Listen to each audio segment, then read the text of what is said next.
Muy bien. Bueno, lo primero de todo el mundo me oye bien, ¿verdad? Sí, vale. Antes que nada, lo primero que quería era dar las gracias a Juan de LifeRay, bueno, a LifeRay, la empresa, por invitarme tan cortésmente y por todas las facilidades que han puesto para que yo venga aquí a hablar de mi moto, básicamente. A Víctor también por agilizar todo el asunto y a vosotros por dedicar el tiempo de la primera semana postvacacional después de un día de trabajo y una semana que habrá sido larga precisamente a esto. Voy a hablar de diseño, pero inicialmente la idea era hablar un poquito del Instituto Tramontana. Entonces lo que voy a hacer va a ser hablar 5 minutos del Instituto Tramontana para no alargar mucho y después hablaros de cuestiones un poquito más relacionadas con diseño y veréis que están muy relacionadas. Bien, algunos de vosotros sabréis que después de varios años trabajando en Tramontana, haciendo consultoría de diseño para clientes, hemos decidido hacer un cambio de rumbo. Yo llevaba muchos años formando a diseñadores de interacción, hay un par de ellos que están aquí, que me hace mucha ilusión ver,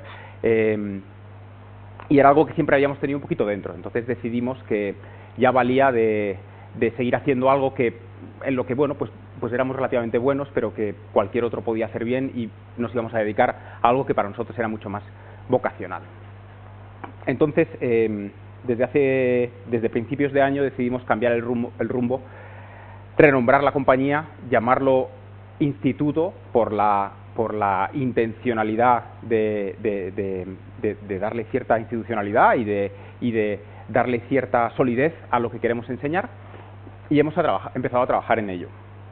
Entonces, antes de contaros, es que damos clase de esto, damos clase del otro, yo quiero hacer una mini reflexión conceptual sobre el marco en el que, en términos de ideas, en términos de forma de entender, estamos moviéndonos, ¿no?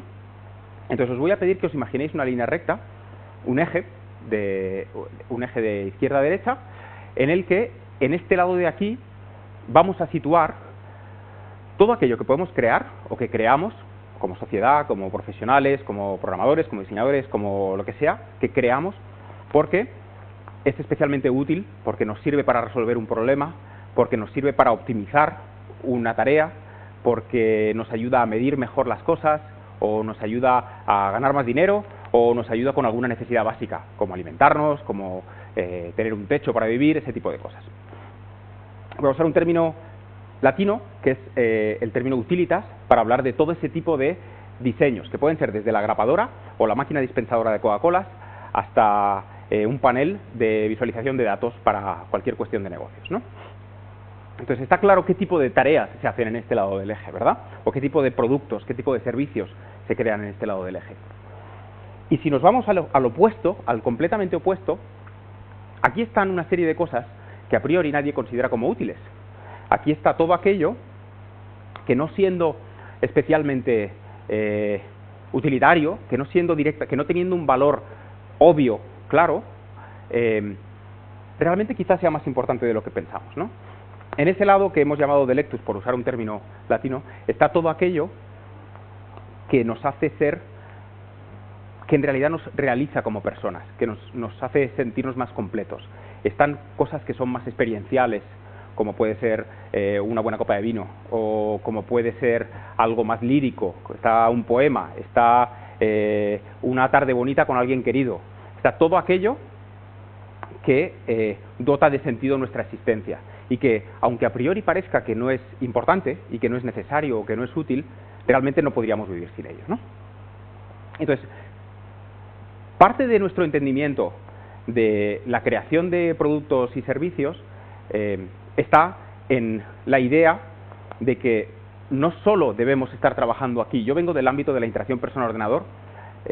Cuando yo empecé a trabajar en diseño, estábamos obsesionados por esto, estábamos obsesionados con Jacob Nielsen, estábamos obsesionados con el trabajo que estaban haciendo en Stanford, gente de la vieja escuela de la HCI, que estaba muy vinculado a la optimización. En el proceso nos hemos ido dando cuenta de que hasta la herramienta más árida y más utilitaria puede tener momentos y puede tener lugares de deleite, ¿no? Y al revés, puede haber objetos o productos que tengan que siendo de deleite tengan una parte utilitaria. O sea, puede haber placer en el proceso de onboarding de una aplicación y puede haber cierta lírica en ello, y a la vez puede haber productos que ocurren en este ámbito, como puede ser un videojuego, y que tienen una parte racional y una parte que tiene que ser lógica y que tiene que ser útil y que además sirven para ganar dinero, etcétera, etcétera, ¿no? Entonces, tenemos claro como escuela que ese es el eje en el que debemos movernos y que un buen creador de productos debe saber en qué lugar debe encontrarse en cada momento. Hay una frase muy bonita de un escritor japonés que escribió un libro muy importante que se llama El libro de la ceremonia del té, que se llama Kakuto Kakura, que cuenta esto, ¿no? Dice que el momento en el que nos realizamos como personas, como hombres, como mujeres, como seres humanos, es el momento en el que hacemos algo por el mero placer del sentir, en este caso el amor, ¿no? El amor o cualquier otro sentimiento. Entonces, sobre este eje crucemos otro que va de abajo arriba o de arriba abajo, y situemos en esta parte de arriba el entender todo aquello que influye en por qué un objeto, un producto o un servicio es de la forma que es, hace lo que hace y existe y se manifiesta y tiene la forma que tiene en la manera que lo tiene. Cómo la economía, el momento económico del momento del producto determina que se haga eso, que se haga de la forma en que se hace, que se diseñe con el aspecto visual que se diseña, cómo influye lo social, la presión social de lo que es agenda política, cómo influye el momento histórico, cómo influye la filosofía dominante del momento. Entender todos esos aspectos, que eso es una cosa que en el programa que llevo años enseñando hemos puesto muchísimo énfasis, entender toda esa parte de los factores que rodean el acto de crear productos que son diseño y que están en el mercado, es muy importante porque ayuda y da visibilidad al diseñador para saber entender mucho mejor los propósitos de lo que está construyendo, ¿no? No estás en una parte del proceso, o aunque estés en una parte del proceso, lo estás viendo todo. Entiendes mucho mejor qué estás haciendo y por qué lo estás haciendo. Por qué el que hizo ese sofá lo hizo con cuero, y por qué lo hizo con cuero remachado, y por qué ese cuero decidió que sería marrón y no rojo, o no verde, o por qué era un sofá de 3 plazas y no de 7, o no de 1. ¿Por qué un sofá y no una silla? ¿Y por qué un producto de hogar y no un producto de industria, ¿no? Ese tipo de variables. Entonces, en ese eje, en el otro lado está justo el acto de crear. Si para un buen acto de crear hace falta un buen acto de pensar, es aquello que dicen, ¿sabes? La frase esta que seguro que conocéis, que si me das 8 horas para cortar un árbol, pasaré las primeras 6 afilando el hacha, ¿no? Entonces, entendemos en el instituto que desde el entendimiento y desde el conocimiento y desde el estudio se es mucho más capaz de luego actuar, de luego proyectar, de luego construir, crear, hacer, y que ese hacer debe estar guiado por el intelecto, no de una forma totalmente pragmática. O sea, yo cuando escucho eso de que a diseñar se aprende diseñando o a hacer las cosas se aprende haciéndolas, sonrío un poquito porque pienso que una parte sí, pero no toda, ¿no? Si no, no eres más que un operario. Entonces, dentro de este esquema, tradicionalmente, en el ámbito de formación de lo digital, casi todas las escuelas y todos los ámbitos, todos los cursos y demás ocurren en este ámbito, en rápido aprende a crear cosas que funcionen siendo útiles para el mercado. Y una cosa que cuando hablas con gente que ya lleva pues 10 años, 15 años trabajando en la creación de productos, una cosa que ocurre es que te das cuenta de que el camino, la evolución, y hablo tanto de gente que programa como gente que diseña, cuando digo crear productos digo todo el ámbito de la creación de productos, ¿no? Lo que ocurre es que muchos nacemos aquí, otros nacen en otros cuadrantes, ¿no? Pero nacemos aquí y poco a poco nos vamos dando cuenta de que nuestra evolución profesional, nuestra madurez, es expandirnos por todo ese territorio, ¿no? Y hacernos nuestro propio mapa, que puede no ser cuadrado, que puede tener formas irregulares, que puede que en ciertos puntos haya valles y en otros haya montañas, etcétera, etcétera, ¿no? Pero nos hacemos nuestro propio mapa y nos damos cuenta de que el ejercicio de crear un producto determinado supone hacer ciertos viajes por ciertas zonas y coger un poquito de aquí, llevártelo aquí, coger otro poquito de acá, llevártelo allá, y es como un tapiz que recorremos. Y eso es lo que estamos intentando hacer con el instituto. No hacer una formación que ocurra solo aquí, sino ser capaces de ayudar a un diseñador de producto a que aprenda de narrativas fotográficas o que aprenda de cuáles son los sistemas que hacen que las armonías o la recursividad en música y los estribillos ayudan a darnos gustito cuando escuchamos una música repetitiva y cómo poder traerse eso a diseñar un proceso, por ejemplo, ¿no? Entonces, entender un poco cómo hacer todos esos viajes. Entonces, os cuento, alguna gente me ha dicho respecto al logo del Instituto Tramontana que le parecía como muy eclesiástico, ¿no? Porque tiene como una cruz y demás, que era como de vidriera de iglesia. Os voy a contar muy rápido de dónde viene la cosa. Sabéis que, bueno, Instituto Tramontana es IT, si usamos las siglas, y os he hablado de los dos ejes de actuación. Tramontana es un viento, es el nombre del viento que va de norte a sur, es como se le llama en toda la zona del Mediterráneo catalán, valenciano, balear. Ese viento ocurre porque se origina una turbulencia en el centro de Europa y esa turbulencia acaba descargando siempre en el Golfo que hay entre las Baleares y cierta zona de Cataluña. Entonces nosotros decidimos llamar Tramontana a nuestro proyecto en honor a ese viento. Entonces el viento, como os digo, viene del norte y cae sobre el sur. Entonces usamos hace algún tiempo este logotipo, que no es más que el símbolo que se usa en notación de mapas, en los mapas para marcar dónde está, en mapas de arquitectura para marcar dónde está el norte. Esto, si veis un mapa de arquitectura complejo, un plano complejo, veréis que en una esquinita está ese símbolo y dice, bueno, pues el norte está por aquí, que además tiene cierta gracia porque si lo veis pues parece también un viento cayendo hacia abajo, ¿no? Entonces, partiendo de esto y partiendo de los dos ejes que os he mencionado antes y buscando la conexión con lo identitario, ¿no? Con los escudos, pero yendo un poquito más atrás porque hay un puntito humanista en todo esto y de búsqueda en la historia, decidimos juntarlo todo y de ahí sale el logotipo. Esto es un trabajo que hizo Sonia Castillo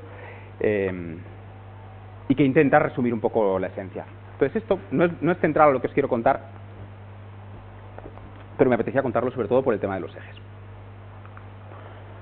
Hay otros guiños, los que estén familiarizados con la historia del diseño verán que el rectángulo, o bueno, cuadrado, círculo, triángulo, pues son pequeños guiños a la escuela de Bauhaus y demás. Y con esto voy a parar en cuanto a lo formal y os hablo un poquito del tipo de programas que queremos hacer. Y ya termino. Una de las cosas que hemos visto es que en nuestro ámbito, en el ámbito del sector de lo, no voy a decir lo tecnológico, pero voy a decir la creación de nuevos productos y servicios, no existe una formación que nos prepare fundamentalmente para dirigir. Y en una organización, la organización llega tan lejos como buenos sean sus directivos. Eso es así. Entonces, nos hemos autoimpuesto el objetivo de ser capaces de formar a gente fundamentalmente en dirección de producto, que no es product management, sino que es product management más dirección y gestión, ¿no? Las dos cosas, liderazgo y gestión. Por eso lo llamamos dirección.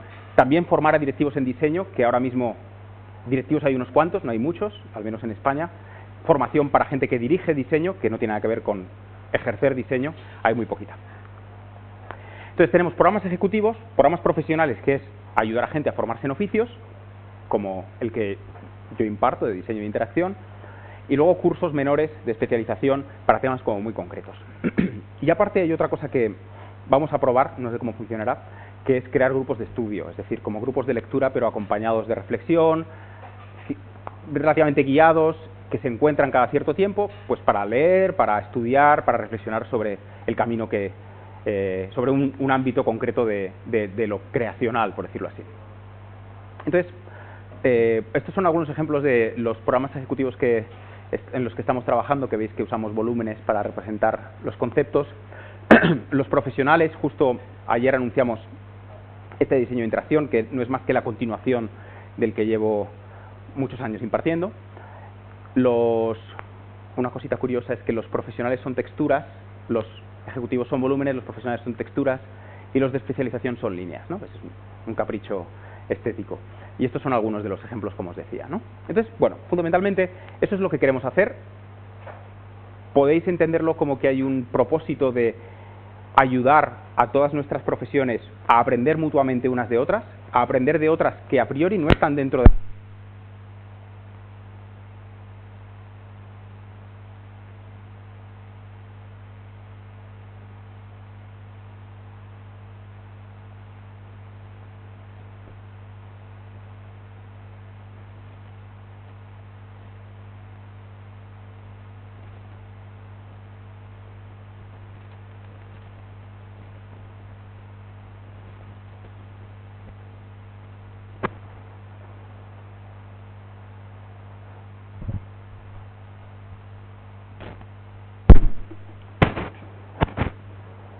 ¿Sí? ¿Lo puedo dejar en el bolsillo o no? Vale. Gracias. Bien. Hace cosa de un año, el verano pasado, no el anterior, me fui con mi hijo a Alemania, a una ciudad que se llama Ulm. Y nos fuimos por dos motivos. Nos fuimos porque ahí al lado está Legoland y a mi hijo, pues como a cualquier hijo de su edad, a cualquier niño de su edad le gusta mucho el Lego y construir con Legos y demás, y porque en Ulm también hay una escuela de diseño muy importante. Es divertido porque la broma aquí es que en Ulm se inventaron los sistemas de diseño y Legoland no deja de ser un sistema de diseño de juguete, ¿no? Entonces el caso es que pasamos un día en Legoland, pasamos otro día en esta escuela de diseño y nos dedicamos a verla. Entonces esta escuela de diseño es una escuela muy importante y os voy a contar por qué.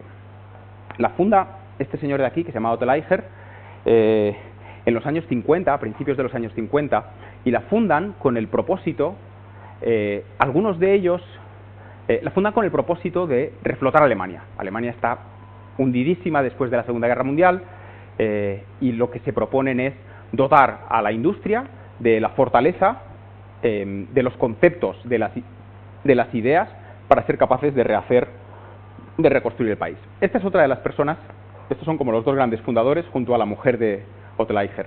Max Bill, otra persona muy importante. Seguro que habéis visto muchas cosas diseñadas por él. Y por último, esta otra persona que es Hans Gugelot, que es el inventor de los sistemas de diseño, para que nos entendamos. Luego os enseñaré algún ejemplo más.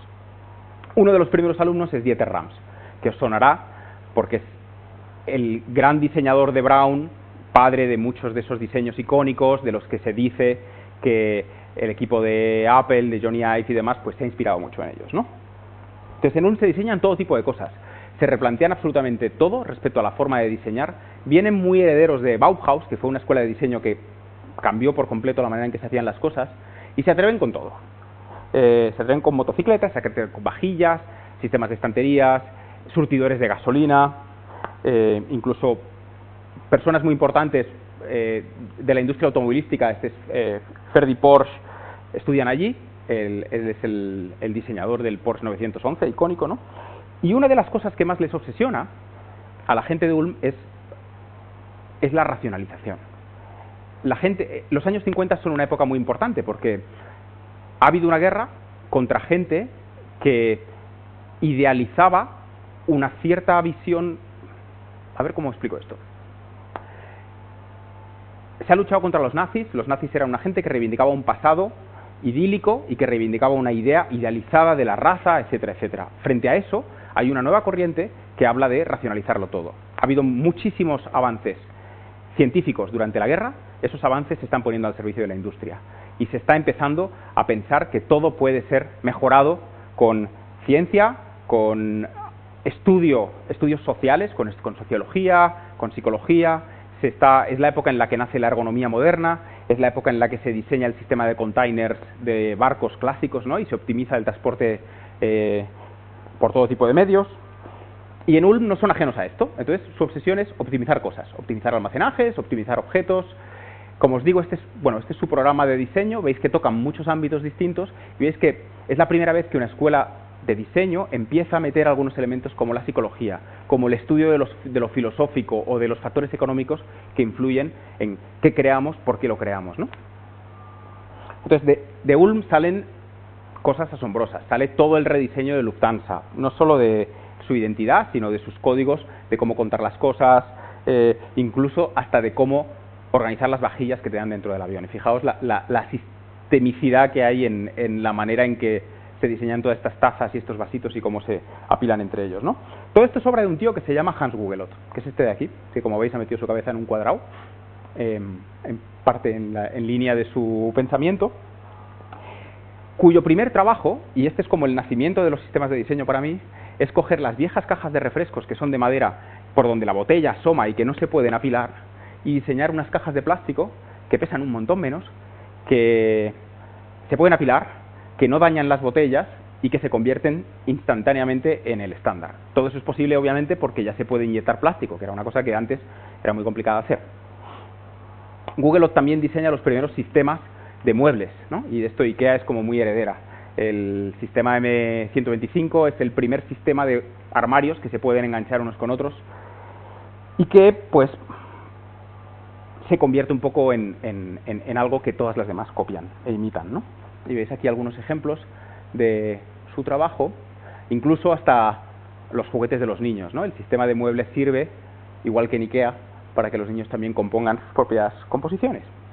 Y una cosa muy curiosa que hacen en Ulm es que en las fotografías de los productos que diseñan van colando otros productos que también diseñan ellos. Este es uno de ellos. Este es un prototipo del primer equipo estéreo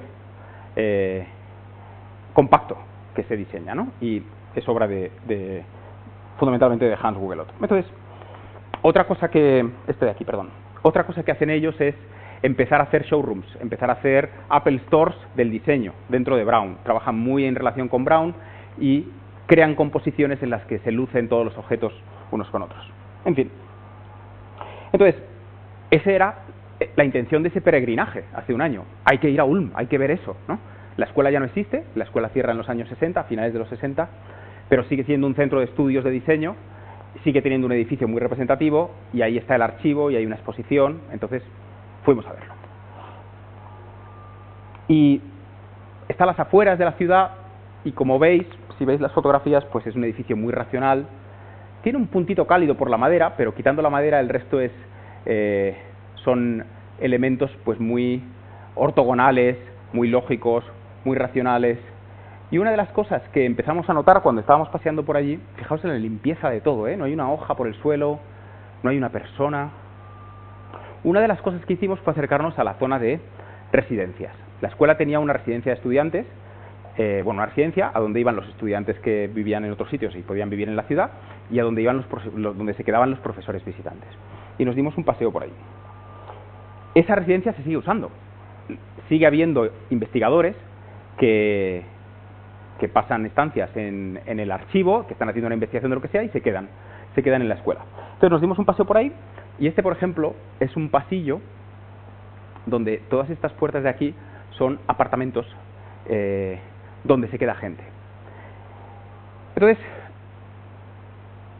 en ese punto de la visita empezamos a sentir un poquito, bueno, yo no sé si mi hijo empezó a sentirlo o no, pero yo empecé a sentir un poquito como de mal rollo, como de qué racional todo, qué limpio. Por aquí de vez en cuando entraba alguien y salía alguien, pero no hay una bici, no hay una maceta, no hay... Esto es el suelo, aunque parezca una colilla, no hay una colilla, evidentemente, no hay nada de eso, es la limpieza absoluta. Y eso me llevó a la memoria un cuadro y un libro. El cuadro es este cuadro que veis aquí, que es Vista Arquitectónica, es un cuadro de finales del medievo, inicio del Renacimiento, de Francesco di Giorgio. En esa época se empiezan a obsesionar con dos cosas. Hay dos ideas que mueven mucho al arte y que mueven mucho a la arquitectura, fundamentalmente. Una es la idea de imaginar la ciudad perfecta. Se vuelve a estudiar a una persona a un teórico católico que es San Agustín. San Agustín habla de la ciudad de Dios, ¿no? Y los artistas del momento dicen, bueno, la ciudad de Dios está bien contada en la obra de San Agustín, ¿cómo debería ser si existiera en la Tierra? ¿Cómo es esa ciudad ideal? Y empiezan a pensar que la ciudad ideal, esa ciudad perfecta, pues bueno, pues tiene la arquitectura del momento, pero la empiezan a contar con perspectivas magníficas, imposibles, como esta que veis aquí, porque han desarrollado ya la perspectiva en pintura, y empiezan a imaginarse esa perfección absoluta, súper simétrica, súper limpia, súper despejadísima. O sea, en cierto modo, entendéis que me recordase a Ulm, ¿no? Entonces hay un libro magnífico que os voy a recomendar, que habla de este libro, que habla de este cuadro. Y es este libro de aquí.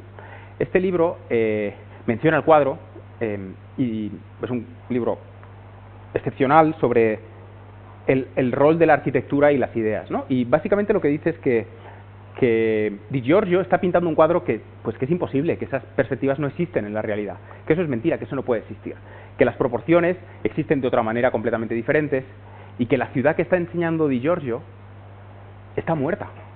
No hay nadie ahí. Eso parece como postapocalíptico en realidad, ¿no?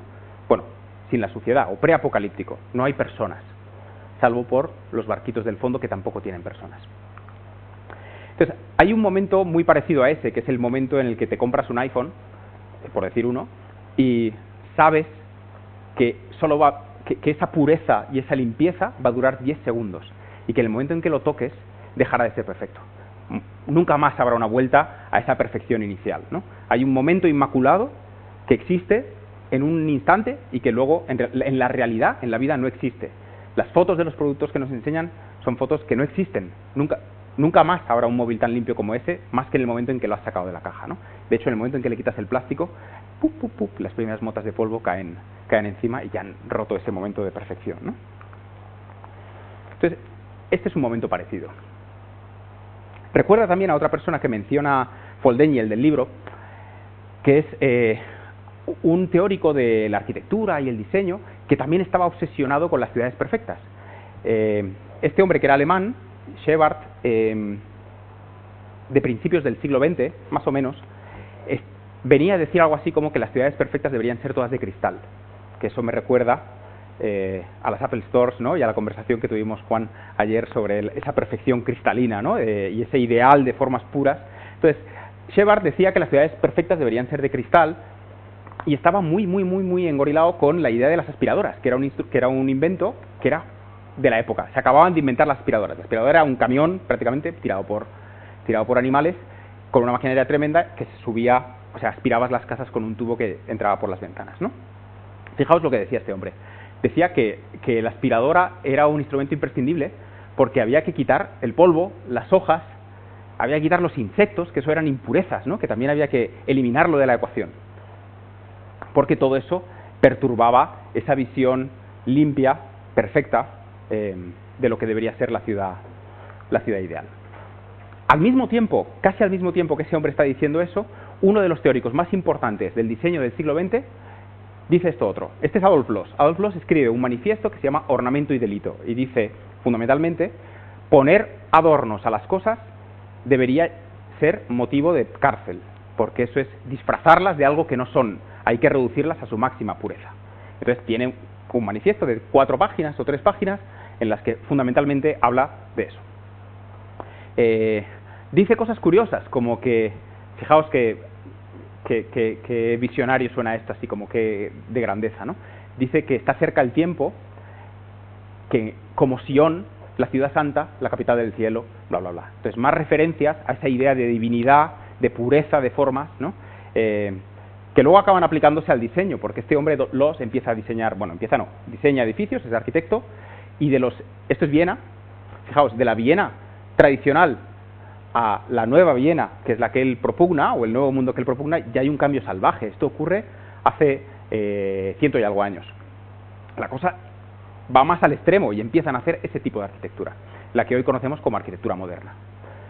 Arquitectura de formas limpias, arquitectura en la que hacen falta bayetas para limpiar constantemente los cristales y hacen falta aspiradoras para limpiar constantemente el polvo, los bichos y probablemente también hasta las personas, porque mi sensación cuando estábamos viendo Ulm era que ahí sobraban hasta las personas, que éramos elementos de impureza, ¿no? Que estábamos estropeando la gran foto.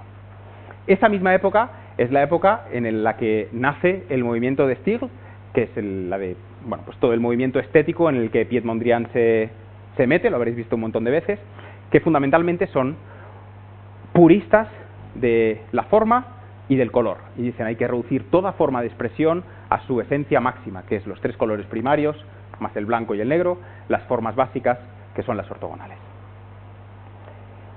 Todo ese nacimiento del movimiento moderno acaba derivando en lo que conocéis más que bien, de lo que dicen que Le Corbusier es el papá de todos los arquitectos del mundo, ¿no? Entonces Corbusier es el que convierte esas ideas en algo masivo y es el que nos da la pauta de todas las ciudades modernas o todas las ensanches de pisos a lo bestia, etcétera, etcétera, ¿no? Entonces, de esa semilla nace todo lo que hoy conocemos como arquitectura racionalista, moderna, de polígonos, etcétera, ¿no? Pero esto no es nuevo, en realidad esto ocurre ya en Grecia. Hace muchísimos siglos, en la Grecia clásica, hay un pensador, un filósofo que es Hipódamo, que diseña la manera en que una ciudad puede optimizar sus recursos, puede optimizar la canalización de agua, de residuos y el suministro. Entonces da con la clave de lo que se llama la cuadrícula hipodámica, que después adoptan los romanos, que los romanos llevan a todas las ciudades nuevas, etcétera, etcétera, que es un poco la pauta del urbanismo moderno. O sea que esto viene de antaño. Entonces os voy a contar una historia que tiene mucho que ver con eso. Estábamos hablando antes de religiosidad, de San Agustín y demás, pero hay un momento muy importante en la historia que determina un cambio brutal en la manera en que pensamos y concebimos lo que se ve, lo que se siente, lo que creamos, ¿no? Y ese momento es principios del siglo XVI, hace unos cuantos siglos, en el que Lutero, que es una persona medio religiosa, medio política, centroeuropea, se rebela contra la Iglesia Católica y dice, fundamentalmente y simplificando mucho, viene a decir algo así como que la Iglesia Católica es un cachondeo, aquí lo único que hay es vividores, solo estáis para pasároslo bien y el acceso a Dios no debería ser este cachondeíto y esta fiesta y esta opulencia y este derroche en todo, debería ser algo mucho más puro, mucho más de línea directa con Dios, ¿no? Entonces, en ese momento hay un cisma brutal y Europa se rompe en dos. La Europa, que era la Europa de toda Roma, que era Occidente, hace crack y una grieta, parte a Europa en la Europa protestante y en la Europa católica. La Europa protestante, os voy a contar otra cosa. En ese momento, pocos años después de que ocurra esto, uno de los discípulos de Lutero, que es este señor de aquí, Juan Calvino, se erige como el ultra más ultra del protestantismo. Inventa una cosa que luego se dio en llamar el calvinismo. El calvinismo es, para que nos entendamos, el protestantismo radical. Es el que, para que os hagáis una idea, bueno, viene a decir algo así como que para llegar a Dios hay que sufrir y que en la vida hemos venido a sufrir, a pasarlo mal, porque eso es una forma de limpiarnos, de purificarnos y es la única manera en que podremos acceder a Dios, ¿no? El protestantismo lo que dice es que nadie está salvado por defecto, que en realidad eso de que Dios nos quiera a todos, ya veremos, ¿no? Tú cúrratelo y luego ya veremos porque Él decidirá. Entonces Calvino se hace muy fuerte en Suiza, mucho, y se hace con el poder del país entero, básicamente, ¿no? Empieza en Ginebra y poco a poco se va haciendo con el poder del país. Ahí hay un truco muy bueno y es que todo el protestantismo se gana a los poderes locales diciéndoles te vas a quedar con las tierras del Vaticano si te pones de mi lado. Entonces hay un movimiento económico y político a favor de todo este cisma, digamos, ¿no? Y Calvino se vuelve punta de lanza del asunto. Entonces, en su línea ideológica plantea cosas como que el camino al dinero es el camino a Dios, que es una forma de salvación porque es la forma de sacrificio y en el sacrificio la reinversión y no el gasto. El gasto se considera pecaminoso, la fiesta se considera pecaminosa, prohíbe, bueno, lo veis, prohíbe el alcohol, prohíbe el teatro, prohíbe el baile y se acaba esas iglesias magníficas del centro de Europa, ya no se hace ninguna más. A partir de ese momento, todas las iglesias de la Europa protestante son cajas blancas donde se estudia el Evangelio. Se han eliminado los santos, porque el protestantismo dice que los santos no deben existir, que tú te conectas con Dios directamente, y estos señores de aquí cambian la manera en que media Europa debe pensar y debe hacer. Entonces, por haceros un resumen muy rápido, que luego servirá para explicar algunas cosas, el catolicismo plantea una cosa muy importante, que es, existe una interfaz con Dios que somos nosotros, la Iglesia, los santos, etcétera, etcétera. Y cuanto más bella sea esa interfaz, cuanta más belleza hay ahí, mejor será nuestra relación con Dios. El acercarnos a la belleza nos acerca a lo divino, por decirlo así, ¿no? El pecado en el catolicismo está bien porque se arregla. Tú te confiesas y bueno, ya está bien, ¿no? Entonces hay una vía válida para entregarse a cierto vicio, por decirlo así, siempre que luego lo arregles, ¿no? O sea, puedes comer de más, pues la lujuria, todo tipo de vicios, ¿no? La gula, todo eso, bueno, luego se arregla. Mientras que el protestantismo no te deja, te dice, no, ni se te ocurra comer más de la cuenta, ¿no? Eso es pecado, te condenas para siempre. El alcohol está prohibido en el calvinismo y el catolicismo. El vino es la sangre de Cristo, el vino es el símbolo contra el Imperio Otomano, el vino es prácticamente todo, entonces está en todo momento, ¿no? El Jesucristo convierte el agua en vino, en fin, el vino es un elemento muy importante. El calvinismo plantea que la eficiencia es lo que nos acerca a Dios, el mejorar los procesos, el ahorro, todo ese tipo de cosas. Y lo demás es cachondeo y no estamos para eso. Entonces, bueno, habéis escuchado un montón de veces esa cosa de ser temeroso de Dios, ¿no? Que cuentan en el mundo anglosajón. Esa es su forma de ver el mundo frente a la nuestra. Y me parece muy interesante esto, que la eficiencia nos acerca a Dios, porque esto que veis aquí es un reloj clásico, antiguo, de hace 100 y pico años. No he encontrado el que quería, que es uno más antiguo aún, porque es el gran invento de los suizos. El reloj, el mecanismo para optimizar absolutamente toda la actividad humana y para estructurarla y para organizarla. Ellos inventan justo el instrumento que más encaja con esa forma de ver el mundo, ¿no? Y además ellos lo llevan de forma muy potente a Estados Unidos. Si habéis escuchado, bueno, pues el presbiterianismo es el nombre que adquiere el calvinismo cuando llega a Estados Unidos y que en cierto modo se convierte en cultura lógica que impulsa muchas de las formas de hacer de la tecnología moderna, de Silicon Valley, de optimizar las cosas, de buscar los héroes son los que ganan mucho dinero, en lugar de comer muy bien, come esta cosa, ¿cómo se llaman estos polvos? Que te haces un puré y te lo comes para no estar perdiendo el tiempo comiendo, que no sé, a mí me sale constantemente en Instagram, no sé por qué, pero es también como esa cosa de Silicon Valley de ahora, ¿no? De no gastes tiempo comiendo eso, ¿para qué? ¿No? Toma estos polvos, mézclalos con agua y tienes todos los nutrientes. Entonces, bueno, estamos en Ulm, mi hijo Javi y yo, estamos viendo eso, y entonces doy con la clave. Estamos viendo este tipo de arquitectura, este es el hotel en el que nos quedábamos, y digo, bueno, ¿qué pasa aquí? ¿Por qué esto es tan puro? ¿Por qué es tan limpio? Y me doy cuenta de que en realidad estamos a 60 kilómetros de Suiza.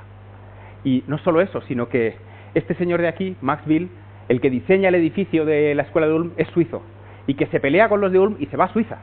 Entonces empiezo a encontrar una conexión entre toda esa forma de entender el mundo, puritana, de lo ascética, de eliminación de todo tipo de placer y todo tipo de ornamento, y el movimiento moderno, del que este hombre pues es una de las puntas de lanza, ¿no?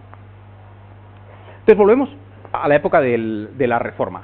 La Reforma tiene un efecto brutal en Europa, como os decía, en todo lo que tiene que ver con la manera en lo formal, en la forma que le damos a las cosas, en cómo nos expresamos.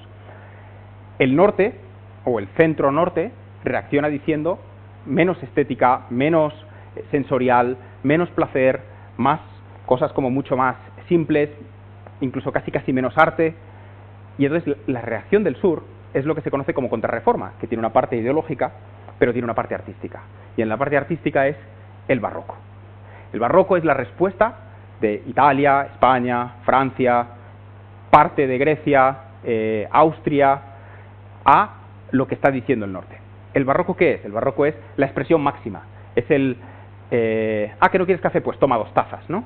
Todo, absolutamente todo tiene que contar sentimientos. Todo tiene que contar dolor, felicidad, expresión máxima. La luz es muy importante, el color, fijaos los rojos del barroco, qué cosa más loca. La expresión máxima de dolor, de sufrimiento, de lujuria incluso, en absolutamente todo lo que se hace.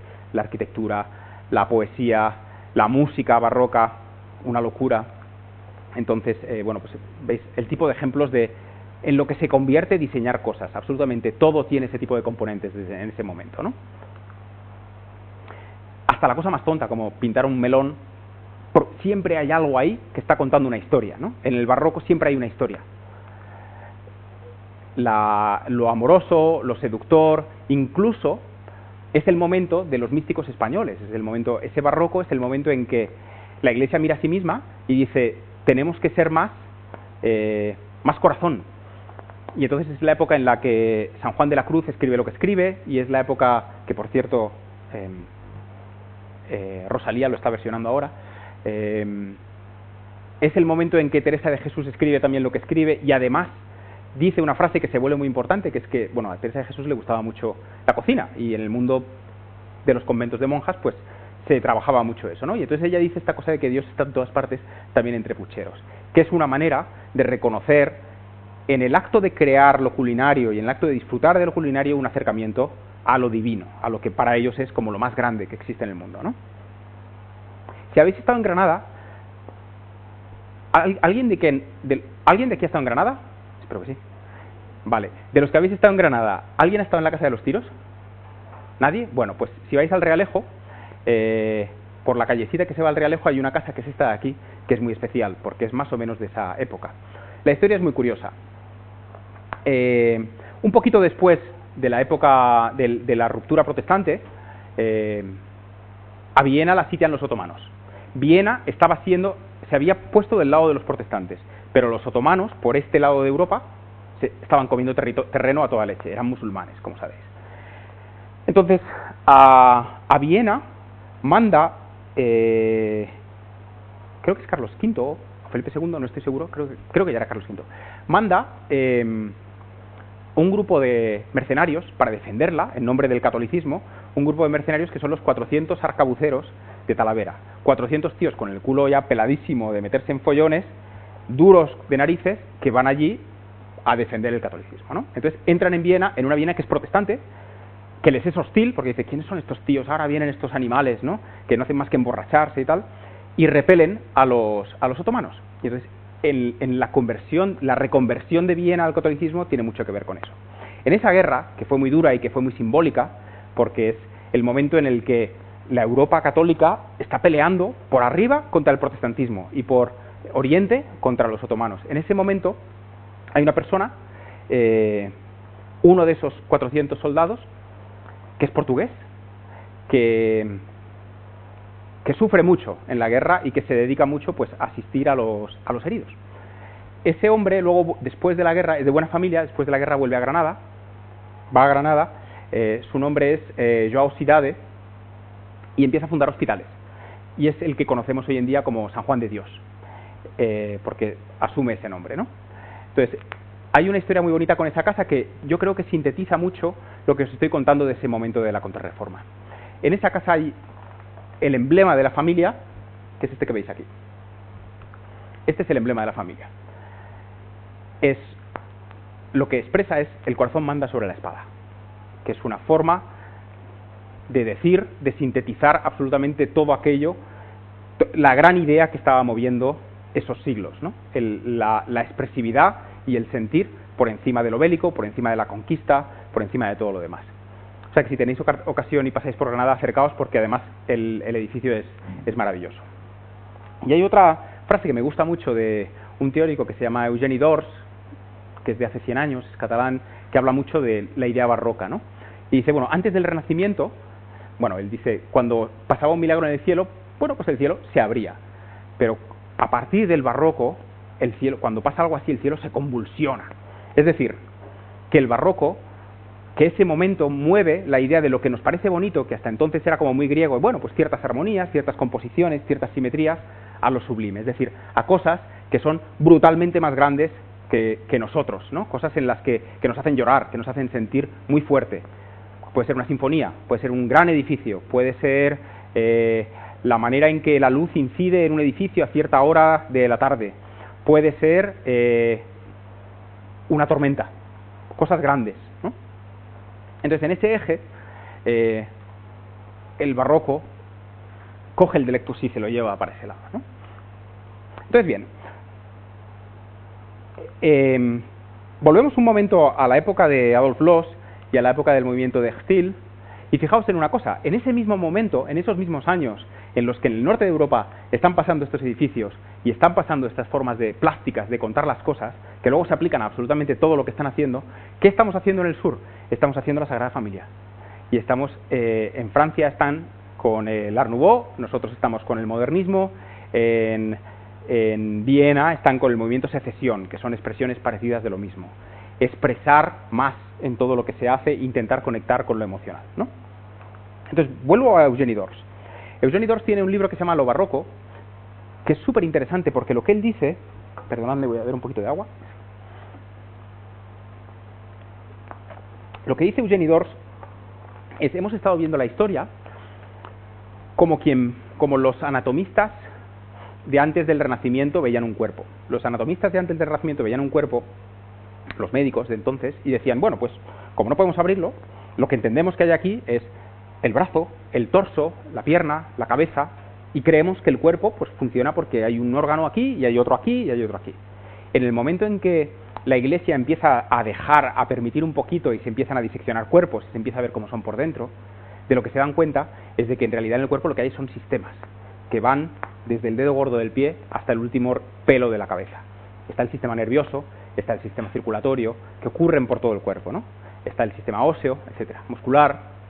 Entonces lo que él dice es, nos creíamos que el barroco era una época, pero el barroco no es una época, el barroco ha existido desde el principio de los tiempos. El barroco en realidad es la necesidad, esa gran idea de expresar y de contar y de conectar con lo emocional, que se ha ido peleando con otra gran idea que él llama lo clásico, la misma que la de Hipódamo de Mileto, ¿no? De la racionalización, que también ha tenido sus momentos de pelea máxima y han estado durante toda la historia luchando, y en unas épocas una ha mandado, en otras épocas ha mandado otra.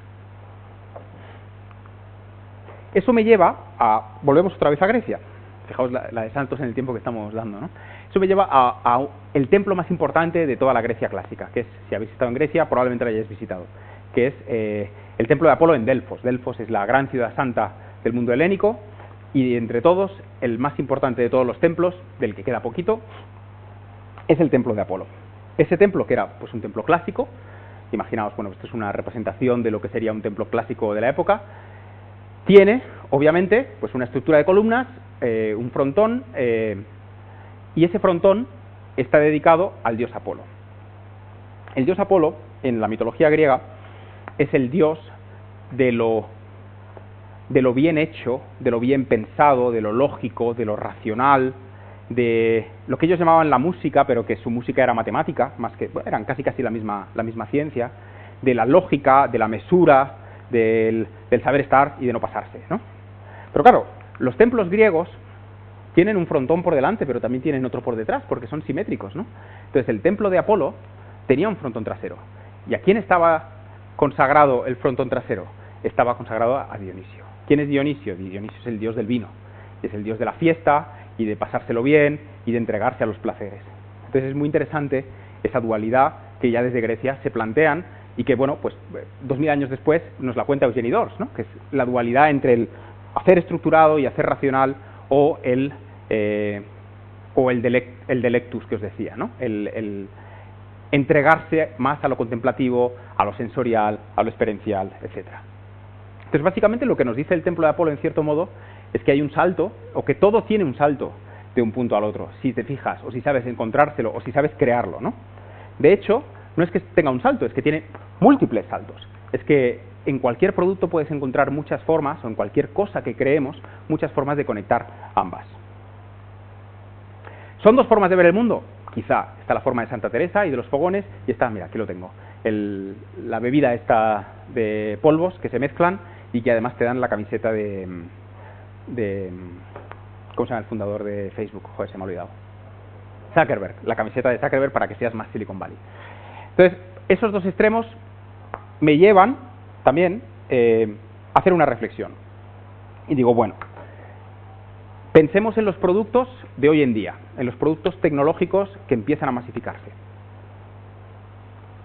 En algunas de las cosas en las que algunos de aquí habréis participado, o os gustaría participar, productos de nuestra industria, por entendernos. Pensemos el HomePod. El HomePod, en realidad, ¿qué es? Aparte de poder reproducir música, es un instrumento, un portal, en el sentido de un salto, a Internet en tu sala de estar. Es una manera de que, estando en la realidad, te metas en una realidad distinta que han diseñado, que no es sensorial, o es mucho menos sensorial, pero que está más enfocada a la compra. Bueno, hay muchísimas cosas, pero fundamentalmente es artificial. Es artificial y está muy, muy diseñada. Pensemos otro objeto, los AirPods. ¿Qué son? En realidad son una manera de desvincularte de la realidad en la que te estás encontrando en ese momento para meterte en otra realidad que es la que te conecta a Internet. Estás hablando con Siri, estás conectándote con la red, estás sabiendo cuando te llega un mensaje, etcétera, etcétera. Y al mismo tiempo estás desconectando un poquito de la realidad. Y pensemos en otro objeto, el watch. Fijaos, la conexión con el reloj de los suizos. ¿Qué es el watch? Es la manera en que nos hemos puesto todos el trabajo en la muñeca. Es la manera de estar absolutamente midiendo todo lo que hacemos, lo que nos pasa, cómo tenemos las pulsaciones, cómo tenemos todo, para ver si lo podemos mejorar. Por esa obsesión por mejorarlo todo, ¿no? Por cuantificar cómo dormimos, cómo comemos, cómo nos late el corazón, cómo hacemos deporte, cómo cuantificarlo todo, ¿no? El quantified self, que le llaman. Y además exigirte que te comportes. Oye, que es que llevas mucho rato sentado, ponte a correr un poquito, haz un poco de ejercicio. Oye, ten cuidado con no sé qué, constantemente marcándote lo que tienes que hacer, ¿no? Entonces, volviendo un poco a esa dualidad. Si el Delectus está hablando de la amistad, está hablando de Dionisio, está hablando del placer, del amor, el Utilitas, fijaos en los productos estos de Apple, es el que te está diciendo, no, fíjate en ti, tú, mira hacia adentro, mira hacia ti, ¿cómo puedes mejorar? ¿Cómo puedes mejorar? Si el Delectus nos está hablando del mundo real, el Utilitas de los productos de hoy en día nos está metiendo más en un mundo mucho más estructurado, mucho más compartimentado, mucho más regido por normas muy duras, ¿no? Mi sensación es que uno nos hace más libre y el otro nos está arreglando cada vez más las cosas, nos está organizando las cosas. Tener un calendario constantemente en un grillete que te va diciendo todo lo que tienes que hacer en todo momento es una forma de quitarte libertad, ¿no? Y al mismo tiempo se está convirtiendo en un mecanismo para llevarte a una forma de ver el mundo que tiene mucho que ver con el esfuerzo y el sacrificio. Por un lado, hablamos de experiencias, en el otro todo se convierte en mediciones. Se me ha repetido esta slide, perdonad. Entonces os quiero contar otra historia. Esta tiene que ver con un viaje que hice hace 4 o 5 años a Sicilia, y de casualidad acabé en un hotel que se llama Villa Boscarino, que está en el centro de la isla, en Ragusa, que me pareció maravilloso. Es un hotel de 1800 y pico, neogótico, que mandó construir un médico que se llamaba, el doctor Boscarino. Entonces, cuando estaba en el hotel me daba mis paseos y me fijé en una cosa muy curiosa, y era que en muchas partes de la casa, de la villa, había muchas inscripciones en latín. Y decían cosas que, pues alguna podía intuirla, otras no sabían lo que eran, y me dediqué a intentar encontrar la traducción. Y a la vez pregunté, ¿qué narices es esto? ¿Por qué está esto aquí? Entonces os voy a enseñar algunas de ellas, ¿no? Sin ti no puedo con esto. Háblame en el silencio. Son como un poquito tristes. Omnia frívola, sin ti todo es frío. Lucha virilmente y aguanta con paciencia. Entonces os voy a contar, me enteré de qué pasaba realmente, ¿no? Y os voy a contar cuál es el origen de esta casa. Esta casa, en el momento en que se construyó porque en la isla estaba habiendo una epidemia de cólera y estaba arrasó con la mitad, casi la mitad de la población de la isla. El señor Boscarino perdió a su mujer en la epidemia y para salvar a sus hijos decidió hacer una villa alejada de la población para que no se pudieran contagiar, y tuvo durante varios años encerrada la familia en esa casa. Entonces lo que él intentó fue una herramienta para evitar el contagio de su familia y proteger a los que habían sobrevivido, pero a la vez encontró la manera, consciente o inconscientemente, de que eso no fuera solo una herramienta, sino que fuera un instrumento que le recordase constantemente el porqué de lo que estaba haciendo y que le recordase su devoción pues a su mujer difunta y el sentido de la lucha que estaba afrontando, ¿no? Entonces, de lo que me di cuenta es de que Boscarino había encontrado una conexión directa, un atajo entre los dos puntos, un punto que conectaba a los dos, una manera de conectar a las dos. Que si aquí están los sistemas y ahí están las narraciones, la Villa Boscarino era las dos cosas a la vez. Y me dejó tocadísimo, porque jamás me había encontrado con un producto así. Y hace cosa de 1 año y medio, o 2 años, os voy a contar otra historia antes, se me había olvidado esta. Lo que me hizo pensar la Villa Boscarino fue que en esa conexión entre Dionisio y Apolo, Boscarino había encontrado la fórmula, pero la fórmula está en el templo. Si alguna vez os informáis sobre el templo, os enteraréis de que si aquí está un frontón, que es el de Apolo, y aquí está el otro, que es el de Dionisio, hay un tramo intermedio en el que hay unas inscripciones, ¿no?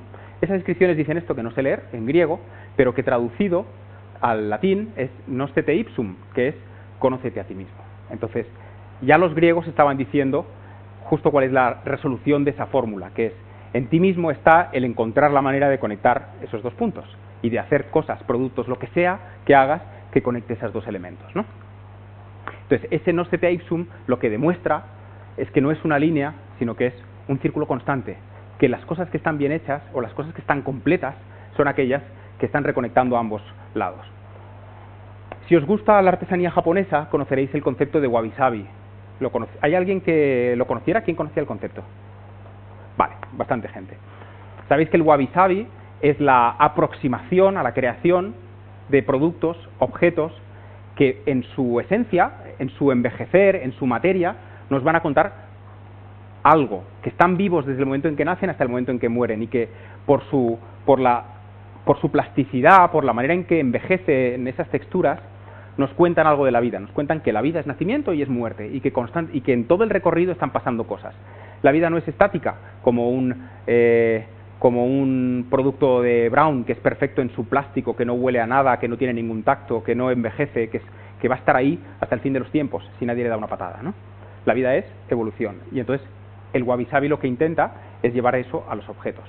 Los japoneses, pero que en realidad todos lo hemos visto. En nuestra teja árabe de toda la vida hay mucho de eso, y ves una casa y sabes, puedes intuir esa vida en esa casa, ¿no?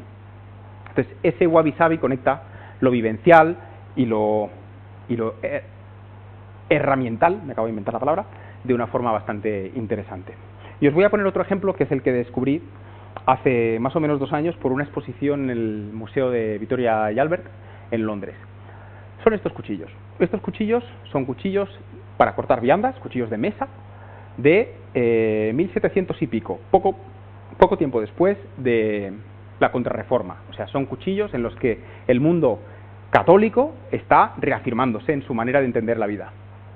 ¿Qué es lo interesante? Son cuchillos para comer, pero son cuchillos que tienen, si lo podéis ver aquí, una partitura y un texto de cómo debe ser cantado esa canción. Esa es la canción que se canta, o se cantaba, o cantaban algunas familias al sentarse a la mesa para dar gracias a Dios por los alimentos. Entonces, me pareció un ejemplo muy interesante también de cómo mezclar lo narrativo, lo experiencial, con un elemento utilitario. Y hace no mucho, un coro se dedicó a volver a cantar eso y ver cómo sonaba. Entonces hicieron una reproducción hoy en día. Lo interesante es que son diferentes partituras para diferentes personas. Entonces, lo bonito era que cuando la gente canta en la mesa, cada uno está cantando una nota distinta y juntas suenan de esta manera. ¡Ay! Perdonad, pensaba que esto iba a sonar por... Voy a subir el volumen mucho y así lo escuchamos por aquí.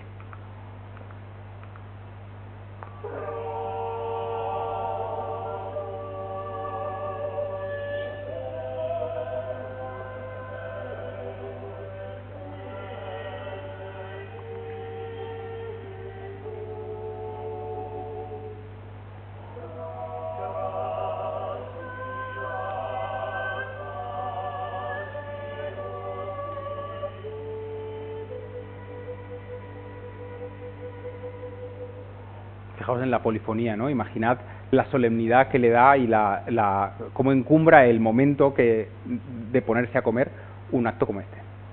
Entonces, esto me lleva a volver a esos objetos de Apple o de cualquier otra empresa que estamos creando hoy en día y pensar, ¿qué pasaría? Esta es una pregunta que le hago a veces a algunos alumnos. Imagínate que Apple ocurrió en Sicilia. Imagínate que fue una empresa del sur de Francia, de Marsella o de Cádiz. ¿Qué habrían hecho?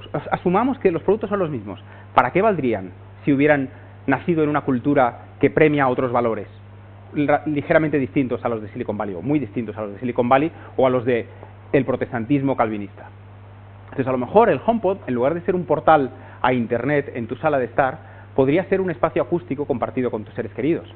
A lo mejor podría yo estar escuchando lo que pasa en casa de mi madre o en casa de mis amigos y compartir ese espacio acústico conjuntamente y tenerlos siempre conectados ahí y que estuvieran como si estuvieran a mi lado, ¿no? Podría servir para socializar, podría ser un medio social de verdad. A lo mejor los AirPods, en lugar de meterte en la red y aislarte de la realidad, podrían aumentarla y podrían hacerte sentir mucho mejor, escuchar mucho mejor el viento cuando está dando las hojas de los árboles, o compartir la realidad acústica de otra persona y poder decir, quiero saber qué está escuchando mi hijo en el patio ahora mismo, cuando está con los cacharros puestos, ¿no? Y conocer más y conectar más con otras personas.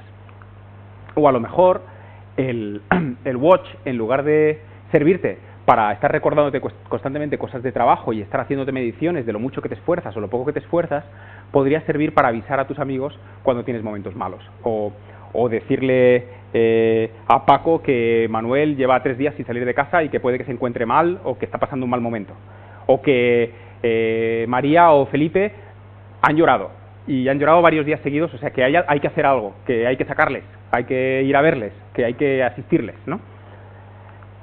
Entonces, sí creo que nos creemos, damos por hechos que hay aproximaciones porque abrazamos demasiado fuerte algunos valores y ni siquiera nos los cuestionamos, pero cuando hacemos el ejercicio de fijarnos en cuáles son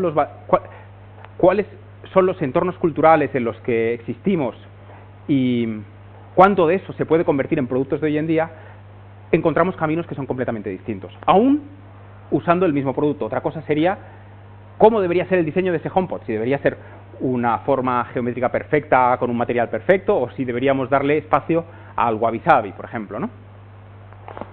Y esto me lleva a que, claro, todo esto me hace pensar en el viaje a Ulm y a su perfección absoluta y alienante, y me hace pensar en el cuadro que os ponía antes de simetría perfecta, y pensar si hay o no hay esperanza, ¿no?, en lo que estamos haciendo.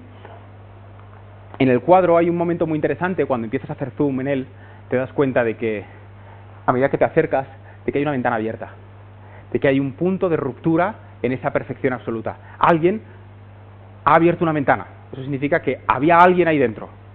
¿Qué quiere decir eso? Había un humano. Es como una forma de meter, no sé si es un huevo de Pascua, o es un hackeo, o es un... ¡Uah!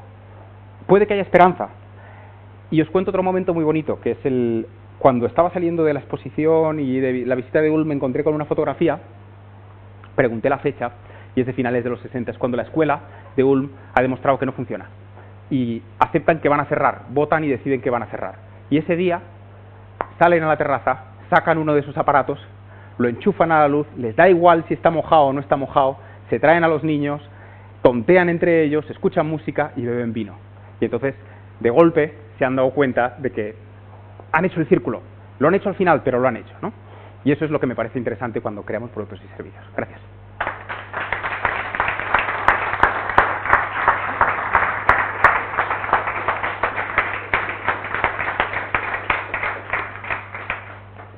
No sé si ahora toca pizzas o preguntas o lo que queráis. Yo tengo todo el tiempo del mundo para esto. Entonces, si hay alguien que quiera hacer algún comentario o no esté de acuerdo en algún punto, yo estaré encantado de encajar el golpe perfectamente. Si no hay comentarios, entonces vamos a las pizzas, ¿no? Muy bien, muchas gracias. Hasta pronto. Sí.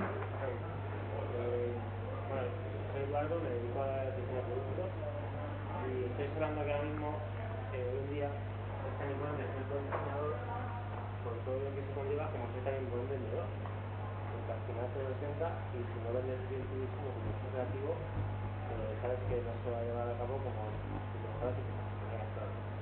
Entonces, era por si podías hablar un poco de ese tema, si te apetece, y luego también si podías recomendar algo para mejorar la oratoria, ¿no? Porque yo no he encontrado ningún método de oratoria muy concreto que digamos, que me vas a estudiar los clásicos, a Aristóteles, Platón, Marco Aurelio, Ya. Sí.